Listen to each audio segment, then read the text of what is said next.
Hello, good morning ka-TH. Welcome back sa ating channel. Umpisa na natin ang ating talakayan. Sa hindi pa,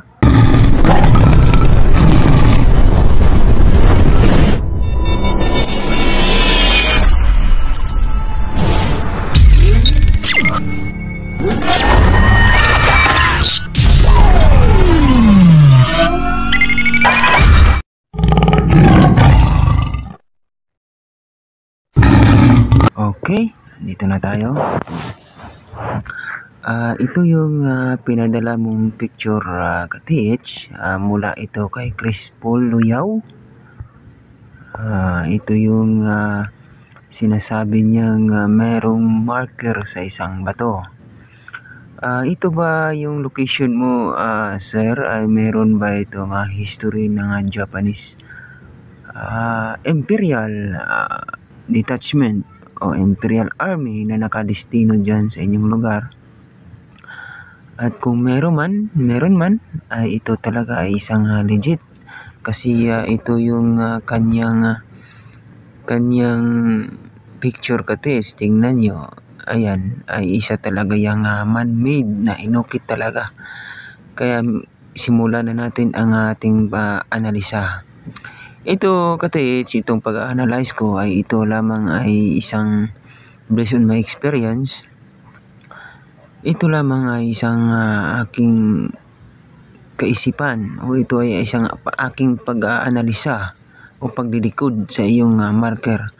Sa mga nagpadala sa akin dito, no, sa hindi ko pa umpisahan sa pagdikod, sa nagpadala sa akin dito ng mga kanji sign, ay pagpasensyahan nyo na po ako kasi po ako ay hindi po ako sigurado sa aking nalalaman tungkol sa kanji sign.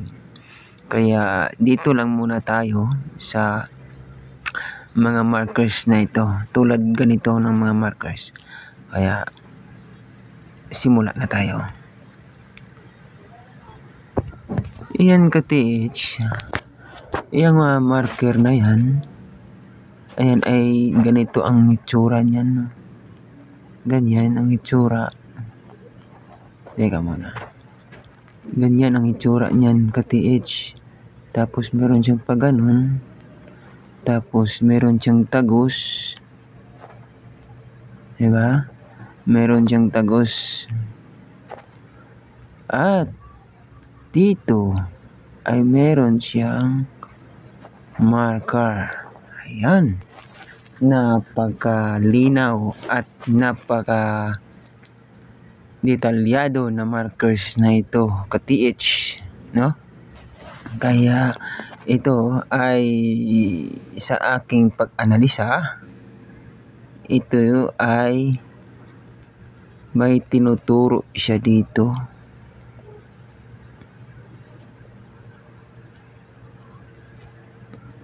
Ayan. So dito banda ka-TH, tinuturo niya dito. Yan. Tingnan mo dyan ka-TH kung meron siyang itinuro. Kasi ito kasi mga triangle sign. Ang bawat dulo niyan ay pointer. Pero wag ka kasi tulad ganito, tagos ang kanyang dulo. Parang may lawit siya. Ayan. Tapos ito yung binilugan ko yan ka-TH. Yan po ay ang hinahanap nyo dyan sa inyong lugar.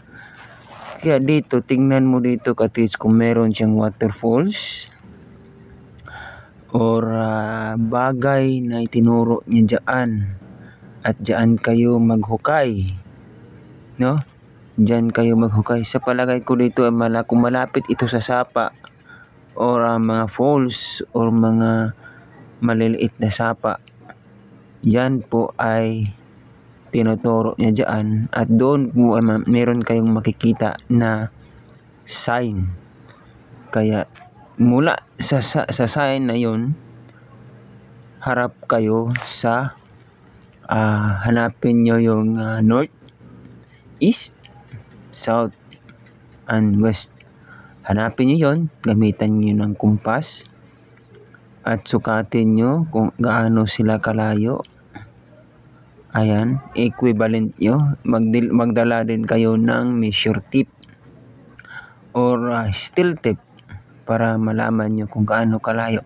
Kung iyan ang gaano kalayo yan ka-TH ito, mula dyan sa bilog na yan, mula dyan sa dot na ito, kasi ito yung hinahanap mo. Kaya sukatin mo dyan kung gaano sila kalayo. Diyan ay i-equivalent mo sa yard or meter, no? Tapos sukatin mo rin yan kung gaano kalalim at equivalent mo rin sa meter or meter deep, no? Equivalent sa meter deep. Yan kalalim yung items. At yan ay siguradong sureball talaga. Itong mga dot na ito sa gilid ng sign mo ka-TH, ay yan po ay isang mga giveaway, no? Isang mga giveaway yan. Siguro marami pa itong marker, pero ito lang yung pinicturan at pinadala mo sa akin, yung sigurado ka talaga na meron talagang sign. Pero yung mga marker na yun, mga references lang yun, di ba, mga ka-TH? Kung meron mga references nun sa tinuro dito, tinuro dyan, ay siguradong meron talagang references na tinuro doon. Dako tayo dito sa isa mong picture. Ito talaga yung siguro ito yung pinapahiwatig nito, no? Pinapahiwatig ng sign na to. Kaya hantay, papaliwanag ko din, no? Eto na.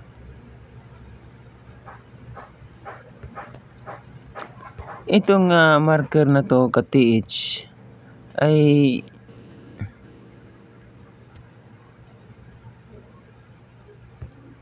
ito ay isang false, no? Ito ay isang false. Kaya meron tong sa tatlo to pinadala mo sa akin. Ito lang yung na-save ko. Tatlo to.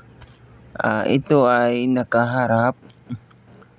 Yan, false yan. False. Ito yung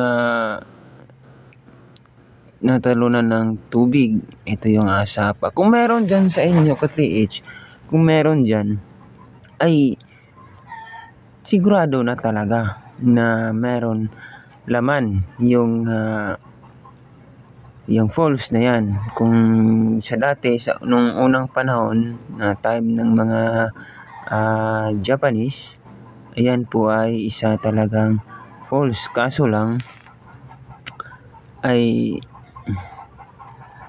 isa talaga yung false. Pero kung sa ngayon ay hindi mo na yan makikita ka-TH, kung hindi mo na yan makikita, siguro nangangalahati na itong lupa kasi sa baha or mga kahoy, gapnod o mga lupa na nakatambak dyan mula sa bundok, mula dito.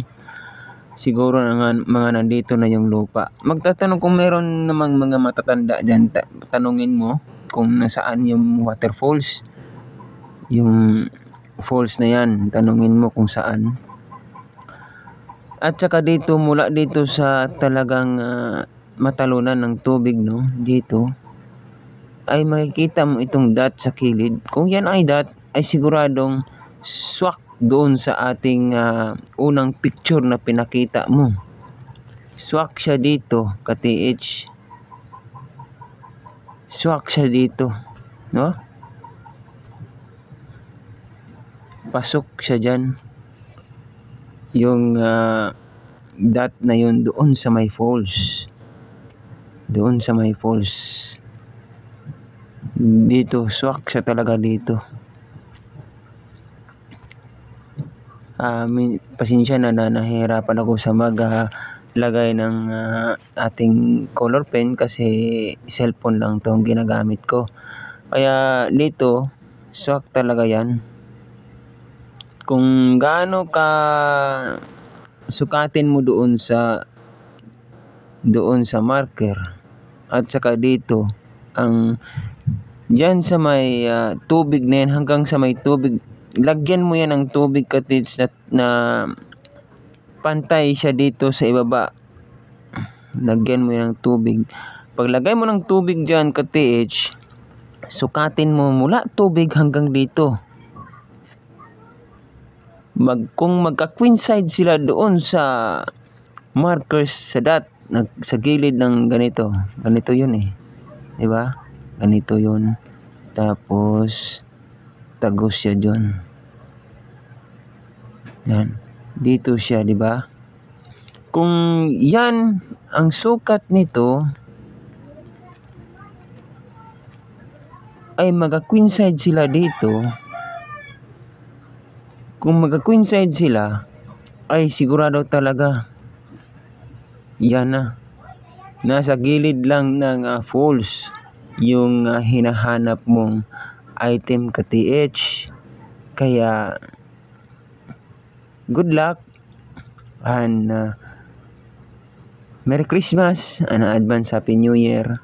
Sana makuha nyo yan at pagpalain kayo bago kayo pumunta sa inyong exploration. Sana ay magdasal muna kayo para iwas kayo disgrasya. At mag-ingat-ingat din kayo katis, baka meron pa yung mga ibang markers na hindi nyo nakikita na merong sign na mga gas or either bomb. Mag-ingat lang po kayo ha sa pag-treasure natin. Kaya hanggang dito na lang. Ulitin ko, shout out sa'yo, Crispol Luyaw. Merry Christmas and Happy New Year. Babu.